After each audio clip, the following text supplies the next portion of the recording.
Hey, sixth graders, we're working on lesson 8-4 today.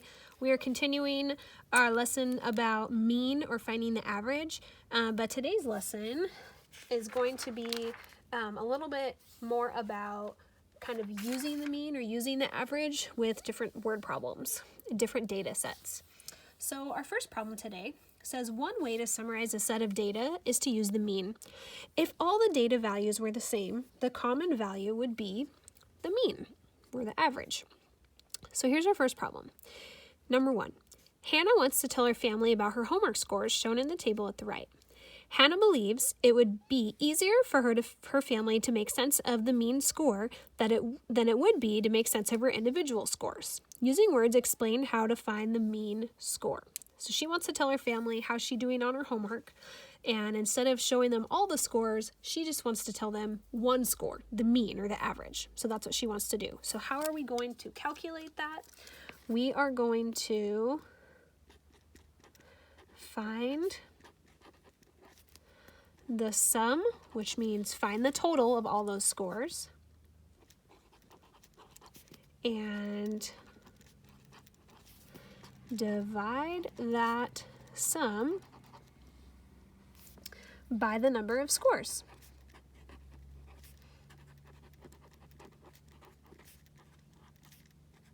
And our next problem says we are going to calculate what is the mean or what is the average. So first we need to add all of these up. So I'm just going to use this as a problem right here to add.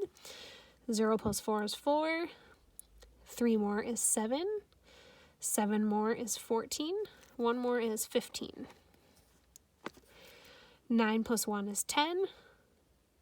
8 more is 18. 9 more is 27. 9 more is 36. And 9 more is 45. So she has a sum of 455. And then we need to take that 455 and divide it by how many scores she had. Monday, Tuesday, Wednesday, Thursday, Friday. She has 5 different scores there. So we need to take 455 and divide it by 5. And that answer will be our mean or our average. 5 does not go into 4, but 5 goes into 45 9 times. 9 times 5 is 45. Subtract and we get 0. Bring down our 5. 5 goes into 5 once. 1 times 5 is 5. Subtract and we get 0. So her mean or her average score for her homework is 91. Okay? So she had a score of 90, 84, 93, 97, and 91. But overall, her average or her mean was a score of 91. Number 3. Write a sentence to explain what your answer to exercise 2 represents. Include your answer to exercise number 2 in your sentence. Okay, so we could just say, Hannah's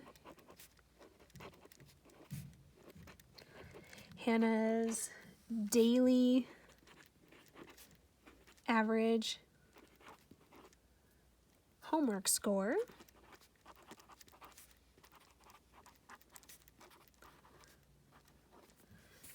was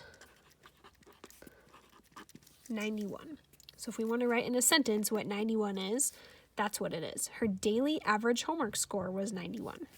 That's what the mean is. Okay, number 4. One way to compare 2 sets of data is to compare the mean of one set to the mean of the other set. Okay, so we have, it looks like the number of points for 2 basketball players right here. We have player A and player B, and we're going to look at how many points they scored in all these games. So it says that one player missed the first 2 games of the season. Okay, so player A scored 5 points in game 1, 8 points in game 2, and player B missed those first 2 games. Player A in the next games, 3 all the way to game 8, scored 1, 12, 9, 4, 10, and 7 points in the last game. And player B, they scored 11, 7, 6, 6, 8, and 10 points in the last game. So we're going to see which player made a greater contribution of points to the team on a game-by-game basis. Give a reason to support your answer. So what we're going to say, or what we're going to find out, is which player has a higher mean or a higher average. And so we are going to calculate that for player A and for player B. And we'll say that the player with a higher average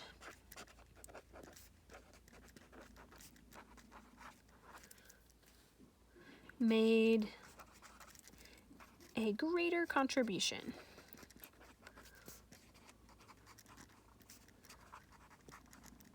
Of points each game. Okay, so we have to figure out which player that is. So we're going to calculate the average for player A first. So we're going to ignore player B. So I'm going to use this as an addition problem. So 5 plus 8 is 13. 1 more is 14. 2 more is 16. 9 more is 25. 4 more is 29. 0 more is still 29. And 7 more is 36. And then in my tens place, I have 3 plus 1 is 4. Plus 1 more is 5. So player A scored a total of 56 points. And there's 8 data points because there's 8 games. 1, 2, 3, 4, 5, 6, 7, 8. So I get to do for player A, 56, that's the sum, divided by how many data points there are, which was 8. So the mean, or the average for player A, was 7 points. Player B, I'm going to find their average. 1 plus 7 is 8. 6 more is 14. 6 more is 20. 8 more is 28. And 0 more is still 28. In my tens place, 2 plus 1 is 3. And another one is 4. So player B had a sum, or a total data of 48. But we don't get it divided by 8 because they did not play in the first 2 games. They only played 1, 2, 3, 4, 5, 6 games. So we get to do 48 divided by 6 games. So their total of 48 points, if we share it with 6 games, 48 divided by 6 is 8. So player A, their average was 7 points per game. Player B, their average was 8 points per game. So who had a better contribution of points? Player B. And we already explained why. Because we said the player with a higher average made a greater contribution of points to each game. So player B scored an average of 8 points, and player A scored an average of only 7 points. So player B is the winner. All right, so this is our last page in the lesson, and there's lots of word problems for us to think about. Number 5 says, in Miss Dixon's science class, the mean of 4 quiz scores and a final test score determines the quarterly grade. During the first quarter, Yunhee's first quiz scores, not Yunhee's first, Yunhee's 4 quiz scores were 95, 99, 86, and 94. Wow, those are really high quiz scores. This is a great student. Okay, what is the sum of Yunhee's 4 quiz scores? So we need to add up. Remember, sum means we're adding. 95 and 99 and 86 and 94. Okay, so I'm going to go off of my groups of 10s first here. That's easier for me. So 6 and 4 is 10, and 9 more is 19. 5 more is 24. Carry my 2. I'm going to use my 3 9s. 9 times 3 is 27. 28, 29, and then 8 more is 37. So I get 374 is the sum of his first 4 quiz scores. Now this said that his grade is based on the 4 quiz scores and the final test score and the average of all those together. So we don't have the final test score in here yet. This is just the total of all the 4 quiz scores. So what must the sum of Yunhee's 5 scores be for her average to be for her to average 90 or more on all 4 quizzes and the test? Okay, well, if you want the average to be 90, that means that you're going to share all 5 things. You have quiz 1, quiz 2, quiz 3, quiz 4, and the test. And you want all those to have an average of 90, okay? So the question is, how do you get there? Well, if you add quiz 1 plus quiz 2 plus quiz 3 plus quiz 4 plus quiz 5, you're going to get some magic answer, some total. We don't know what that is yet. That's what we're trying to figure out, is what does that total have to be, okay? But the average is supposed to be 90. So if you got this answer and then you divided it by 5, you would get 90. So the question is if this sum, if you divide it by 5 and you get 90 for your average, I guess I should go back and say, why are we dividing it by 5?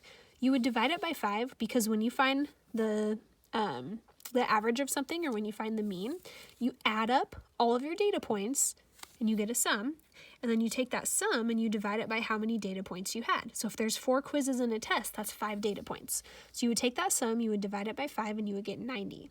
So they're asking, what does that sum have to be? Well, this is like saying x. X divided by 5 equals 90. So we can go back to what we did in our last unit and use our inverse operation.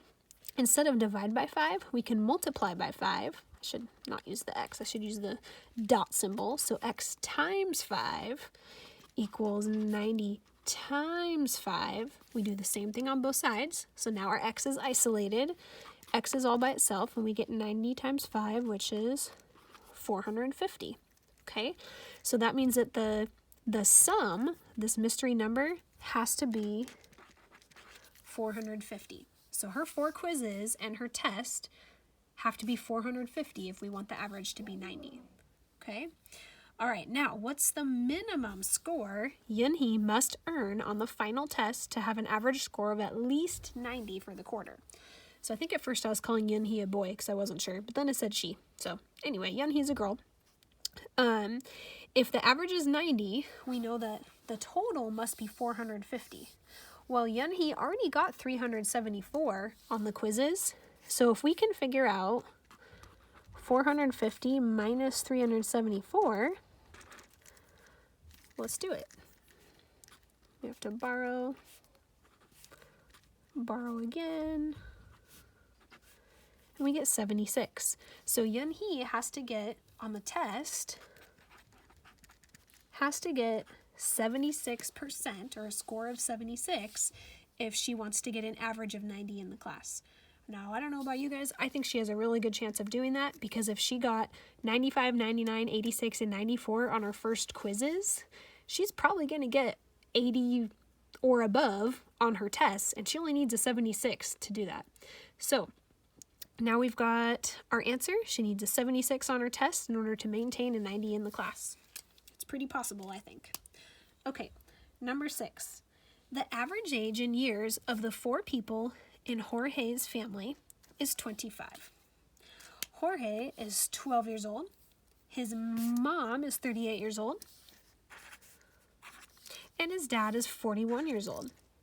How old is Jorge's sister? This is what we don't know. But we do know the average is 25. So I'm just going to say that for average, we need to remember, it kind of reminds me of what we did up here. You need to remember that you add everything together and then you divide that answer by how many data points you had. So I'm going to set up kind of an equation here to figure out how we're going to solve this thing. So we know there's 4 people. We have the Jorge, who's 12. We're going to add it to his mom, who's 38. Add that to his dad, who's 41. And add that to his sister that we don't know. Okay? And if we take all of that and take that whole thing and divide it by 4. Now, why would I divide by 4? Because in math, if you want to find the mean or the average, you add up your data points and you divide it by the number of data points that you had. And there's 4 people in his family. That's why I'm dividing by 4. Now, why did I make it a fraction? I could have put this in parentheses and then said divide by 4 off to the right. But to me, I just remember that a fraction bar is the same thing as a division symbol. So to me, it's just easier to write a big fraction bar and put 4 as the denominator, because that's exactly what divide means.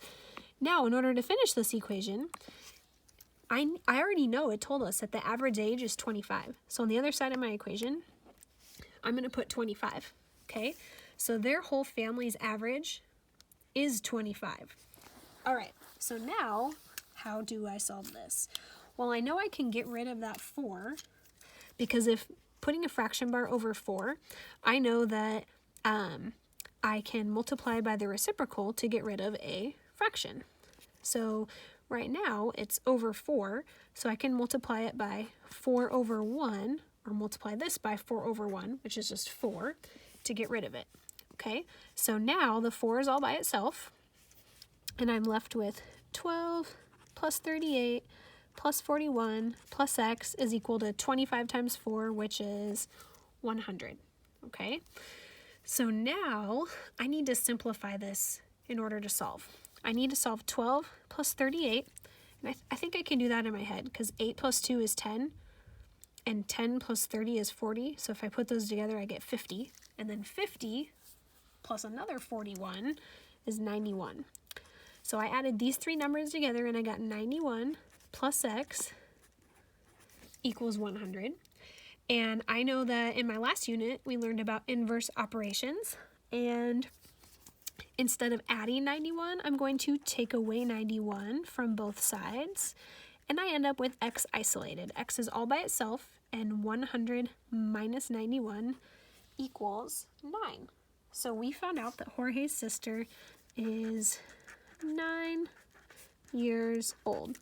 And again, the way we did this is it said for an average, you have to add everyone's age together, divide it by how many people you have, and then you get your average. Well, we already knew the average was 25. We knew 3 people in the family, but not the 4th one. So we took those 3 people, the 4th kid, the sister, that was x, and we divided it by 4, because there's 4 people in their family. We said that was equal to 25. Then we just solved with algebra, and we got 9.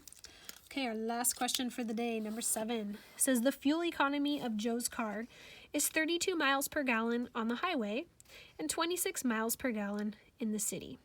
So that means that the gas in that car, it's using less gas on the highway and using more gas when you're driving around in the city. For the 2 trips shown in the chart at the right combined, did Joe drive more often on the highway or more often in the city? And give a reason to support your answer.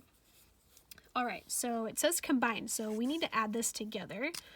And basically, we've got, let's see, how many total miles is this? If I add up these miles, we get 610 miles. And then how many fuel was used here? If we add this up, we get 20 gallons of fuel. So for Joe's 2 trips, there was 610 miles and 20 gallons of fuel. So I think if we do it's talking about miles per gallon. So if I want to find the unit right here, I need to do miles per gallon. So I need to do 610 miles per 20 gallons. So that's miles per gallon. And if I want the unit rate, then I need to divide 610 divided by 20. So that's what I'm going to do over here. 610 divided by 20. So 20 does not go into 6, but it does go into 61 3 times. 3 times 20 is 60. Subtract, I get 1. Bring down my 0. 20 does not go into 10, so I'll put a 0 up here. 0 times 20 is 0. Subtract, and I still get 10. I'm going to use a decimal here, but if I have a decimal in a house, I need to raise it to the roof. Put a 0. Drop down my 0. 20 goes into 100 5 times. 5 times 20 is 100. Okay, so I got 30.5. So 610 miles per 20 gallons is the same thing as 30.5 miles for every 1 gallon. So all we did was simplify that. 610 divided by 20 is the same as 30.5 over 1, which is miles per gallon. So what did that help us find out? 30.5 miles per gallon is what Joe averaged right here. And then basically the question is, did most of the driving happen on the highway or in the city? Well, 30.5 miles per gallon was Joe's average, and usually Joe gets 32 miles a gallon on the highway and 26 miles per gallon in the city. 30.5 is what Joe got here. And so is that closer to the 32 or is it closer to the 26? I would say 30.5 is way closer to 32 than it is to 26, which means highway is mostly what Joe was driving, because the miles per gallon that Joe got here on these two trips was way closer to the miles per gallon for the highway driving than it is for the city driving. All right, well, that's it for today's lesson, and we will come back for another lesson next week. We'll get back on 8-5 with some more talk about data. Thanks, guys. Let me know if you have any questions.